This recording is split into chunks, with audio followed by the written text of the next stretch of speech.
네, 오늘은 여러분들도 많이 아시겠지만 라이 문제 잠깐 언급하고요. 그 라이 문제를 통해서 엿볼 수 있는 일본인들의 어떤 정신 세계에 대해서 말씀드리고, 그리고 제가 생각하는 일본에 대한 외교 관점, 이 점에 대해서 이 세 가지 정도에 대해서 말씀을 드리려고 합니다. 제가 몇 번 말씀드렸었는데요. 일본의 정신 세계는 정말 다릅니다. 어떻게 다르냐? 어, 일본의 정신 세계를, 물론 일본의 정신 세계를 어떤 하나의 어떤 그 모델로 만들기는 어려워요. 왜냐하면 사람마다 조금씩 다르기지만, 하지만 어떤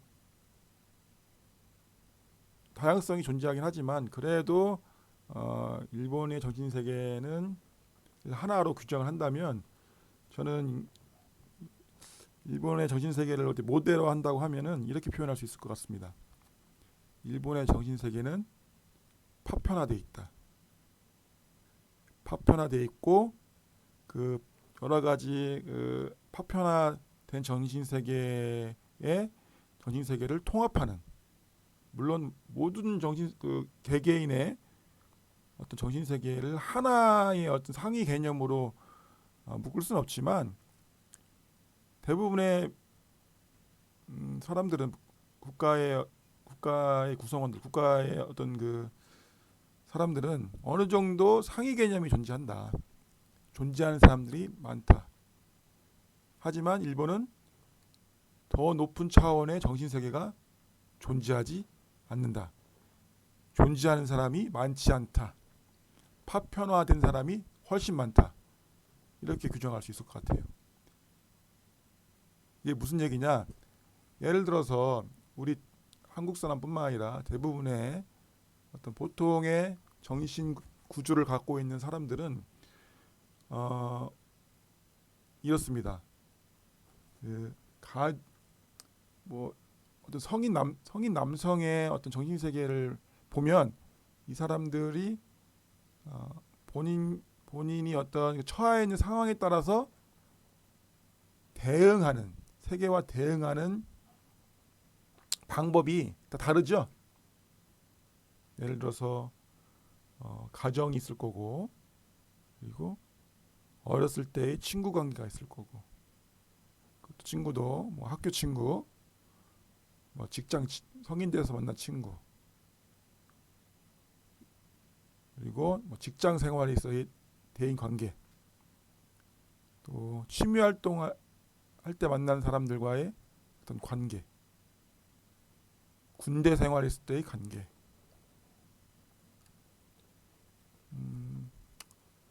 어떤 일반적인 모르는 사람과의 관계, 학교, 뭐 직장 안에서도 학교 선배, 그리고 학교 후배, 뭐 동문, 여러 가지 그 구별될 수 있는 그 관계가 있지 않습니까? 다 달라요. 사실 보면 조금씩 다릅니다. 가정 내에서의 어떤 이 사람의 대인 관계하고 심리 상태하고, 쉽게 말해서, 다시 말해서 직장 생활에서의 이 사람이 심리적인 어떤 모델, 대인 관계, 사람을 대하는 방식, 이런 게 다 대부분 다른데, 다르지만 보통은 공통된 어떤 가치관이 형성되어 있습니다.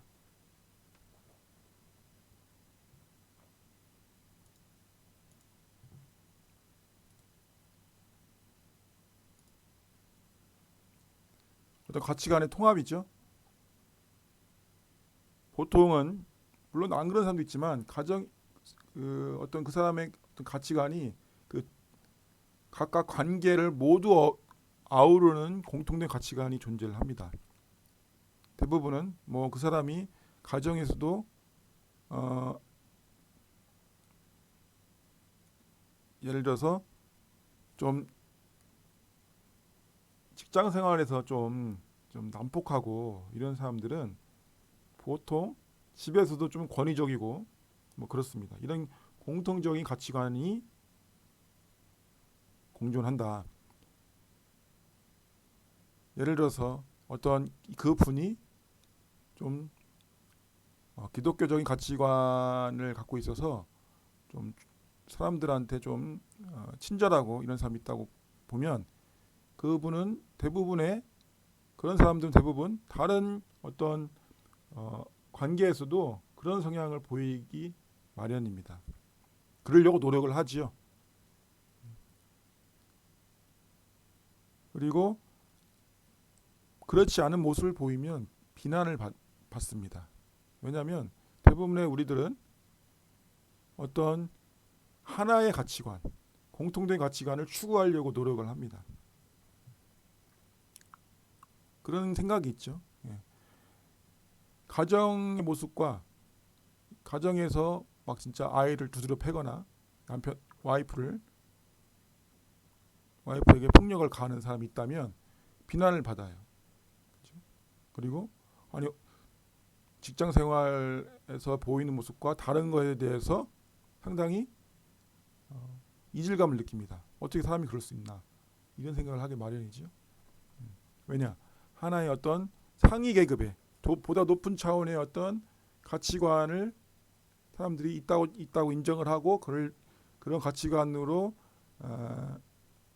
사람들이 통합하려고 한 노력을 보여요. 하지만 제가 관찰한 일본인들의 모습은 뭐다? 상위의 어떤 그 가치관에 대한 개념이 있을지는 모르겠지만 거기에 대해서 그 상위 개념에서 보다 높은 차원의 가치관을 추구하려고 하는 모습이 적다. 특히 우리 한국인보다 다른 사람 민족보다 뭐 이런 거죠. 각각 인간관계 여러 그 아까 제가 말씀드렸던 가정이나 학교 생활이나 직장 생활 모습 그 사람의 가치관 인간관계가 다르더라도 이 사람들은 크게 문제를 삼지 않는다. 오히려 각각 분야별로 관계별로 그 사람이 어떤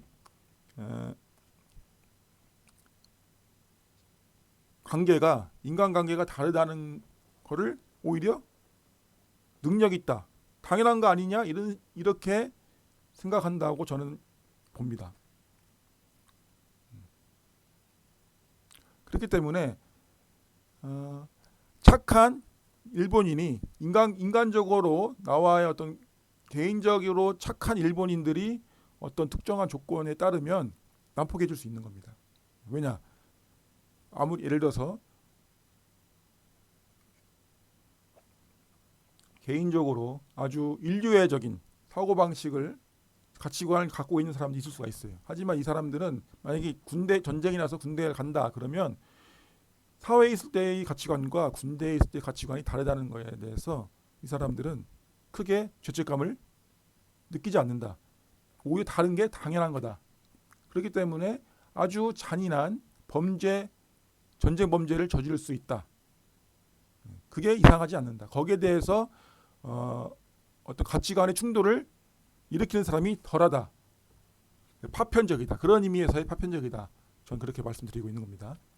파편적이고 그 상위의 어떤 그 파편적인 가치관을 통합하려는 노력을 하지 않는다. 하려고 하는 사람이 적다. 이런 겁니다. 일본 최근에 라인 사태 있잖아요. 이거 어떻게 보면 상당히 이거 반자본주의적인 겁니다. 하지만 한국과의 관계에서는 괜찮은 거예요. 일본이 반자본주의 국가라는 건 아니에요. 하지만 그거는 일반적인 나라인 거고 미국과의 관계인 거고 한국과의 관계에서는 별도의 어떤 관계가 성립할 수 있다. 그렇기 때문에 한국과의 관계에서는 반자본주의여도 아무 문제가 없는 겁니다.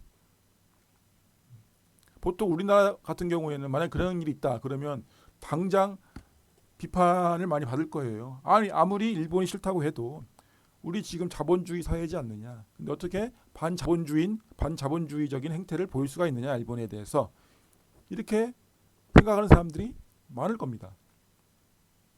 네, 하지만 일본은 파편화되긴 관계에 있어서 파편화된 모습을 보이기 때문에 아무 문제가 없는 거예요. 이해가 되시죠? 그래서 제가 지금 말씀드리는 건 뭐냐면 일본인들의 정신세계를 어떻게 딱 하나의 모델로 표현을 하자면 일본은 분야별로 관계별로 정신세계가 파편화되어 있다. 그렇기 때문에 어떤 한 모습만 보고 나와의 관계는 한 모습일 거 아니에요. 직장 동료라든지 뭐 친구라든지 그런 한 모습만 보고 전체 대부분 이 내가 만나는 일본 사람 이 사람은 어떨 것이다라고 생각하면 나중에 크게 뒤통수를 맞는다. 전 그런 말씀을 드리고 싶습니다. 외교관계에 대해서 말씀을 드리면 그렇기 때문에 일본과의 관계는 설린 외교가 되지 않습니다. 보편성, 인류 보편성에 따르는 외교가 되지 않아요. 심지어 북한이나 중국도 가는 게 있으면 오는 게 있다. 뭐 이런 사고방식이 기본적으로 깔려 있죠. 깔려 있습니다. 다만 문제가 내가 10을 주면 보통은 10을 주면 10을 받아 내가 10을 주면 상대도 북한이나 중국도 나한테 10을 주는 게 정상인데 외교적으로 문제인 국가들은 뭐다? 내가 10을 본인들이 10을 받을 때 10을 주려고 하는 게 아니라 뭐 5도 안 주려고 그러고 3도 안 주려고 하고 뭐 이런 거죠. 근데 일본은 이 거래 관계가 성립하지 않습니다. 특히 한국에 대해서는 이런 주고받는 이런 외교적인 관점으로 이 사람들이 생각하지 않습니다. 그렇기 때문에 이 사람들은 아까 제가 말씀드렸죠. 외교 관계도 파편화되어 있다. 그렇기 때문에 특히 한국의 입장에서는 설립 외교가 안 되고 우리 어떤 입장을 취해야 되냐? 그냥 원거리 외교, 적정한 표현일지 모르겠지만 무시하는 외교를 펼쳐야 된다고 저는 생각합니다. 오히려 무시하고 그냥 독자적인 힘을 우리가 강해지면 그냥 일본은 알아서 따라오는 그런 방식을 취하는 것이 가장 남국 간에 한국과 일본 간에 서로 좋은 외교를 펼칠 수 있다고 저는 생각을 합니다. 왜냐? 일본의 심리가 우리가 뭔가를 주면 일본은 이 사람이 한국한테 일을 받았기 때문에 내가 10을 받았기 때문에 최소한 얼마라도 해야겠다 이런 생각을 갖고 있는 게 아니고 역시 우리 일본이 강대국이기 때문에 한국이 나한테 머리를 조아리는구나 이렇게 생각을 한단 말이에요.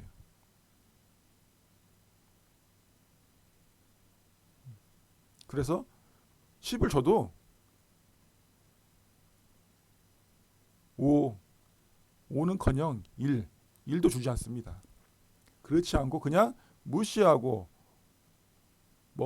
원거리 외교, 무시 외교를 하고 그냥 나름대로 우리가 뭔가를 추구하고 강하게 밀어붙이고 쉽게 말해서 강대국이 되면 알아서 이거 필요하지 않나?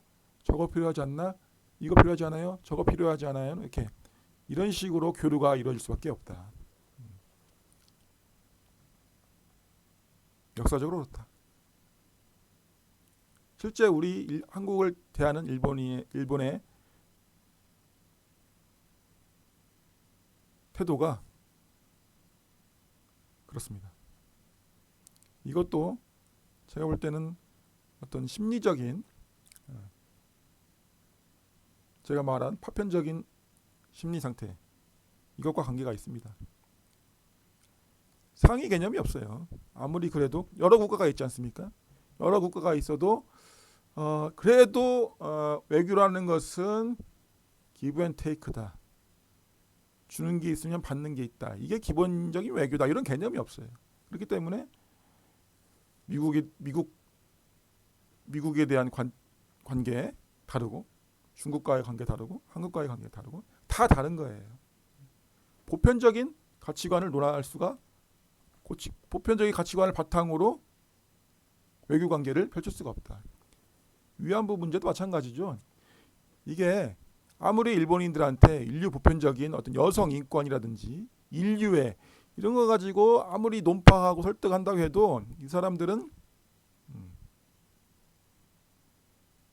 거기에 대해 제가 볼 때는 타격을 입지 않는다. 그걸 가지고 설득하려고 할 필요가 없다. 왜? 인류애라는 거는, 그러니까 인류애나 어떤 여성 인권은 한국과의 관계에서는 통하지가 않는다. 거기에 설정되어 있지 않다. 다 다른 거예요. 미국과의 관계에 있어서는 어떤 인류애 이런 걸 강조를 엄청 하죠. 본인들이 피해자다라고 하면서, 원자폭탄을 맞은 피해자다라고 하면서 인류에 대해, 세계 평화에 대해서 엄청 홍보를 하고 그쪽으로 포커스를 맞춰서 외교를 합니다. 근데 그런 사고방식을 갖고 인류의 세계 평화에 대한 관점을 갖고 있다면, 외교에 대해서 우리 한국에 대해서는 이렇게 행동할 수가 없는 거죠. 말이 안 되죠. 다 다르다.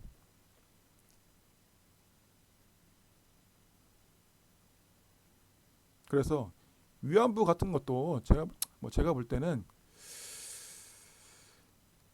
자꾸 일본에 대해서 왈가불가할, 물론 비판할 수 있지만 큰 기대를 하지 말아야 돼요. 비판. 그러니까 전략적으로 비판하고 이거를 국제사회에 그러니까 일본을 깨우치고 일본을 설득하려는 차원에서 비판하는 것은 의미가 없습니다. 없고, 다만 일본의 잘못된 점을 세계 여러 국가들한테 알리는 차원에서의 비판을 할 수가 있지만, 일본을 설득하려고 하는 차원에서의 홍보는, 비판은 의미가 없다. 그럴 필요 하나도 없고, 그냥 외국에 그냥 알리면 되는 거예요. 강하게 예산을 투입해서 일본의 잘못을 막 알리는 겁니다.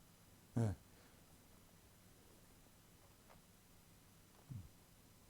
일본한테 사과해라 할 필요 없고, 우리가 그러니까 일본의 사과를 기대하지 말고 그냥 강하게 일본의 잘못을 세계 만방에 알리는 겁니다. 알리다 보면 본인들이 봤을 때, 이거는 내가 사과를 하지 않으면 국제적으로 고립되겠다, 이런 상황이 되면 일본은 자동적으로 우리한테 사과를 하게 될 거예요. 그런 차원에서 기본적으로 외교 관계는 불확실한 외교를 해야 됩니다. 나는 친미다, 우리 국가는 친미다, 이렇게 알리는 순간 호구되는 거죠. 전략적 모호성. 하지만 전략적 모호성을 바탕으로 실제로는 어떻게 된다? 친미 해야 되고, 반중 해야 됩니다. 친미와 반중. 약간 근데 지금 친미파와 친중파가 좀 갈리는 경향이 있죠. 이거는 좌우의 문제, 좌우를 가리지 않고 좌파에서도 친미파 친중파가 있고, 우파에서도 친미파 친중파가 조금씩 다 있어요. 하지만 전략적 모호성을 기본으로 해서 껍데기를 씌운 다음에 껍데기를 우리가 쓰고, 실제로는 어떻게 해야 된다? 친미, 친중 이렇게 노선을 정해야 됩니다. 나머지가 일본인데 일본에서도 이게 또 갈리죠. 지금 보수 쪽은 약간 친일파가 좀 많고 진보 쪽에서는 반일이 좀 많죠. 근데 다 틀렸다. 이렇게 하지 말고 원일, 무일 해야 된다. 그런 전략을 외교 전략을 펼치는 게 우리 국민에게 가장 큰 이익이 된다. 우리 국가에 가장 큰 이익을 가져다 줄 수 있다. 저는 그렇게 생각합니다. 친미, 친중, 그리고 무일. 일본 무시하자. 이상입니다.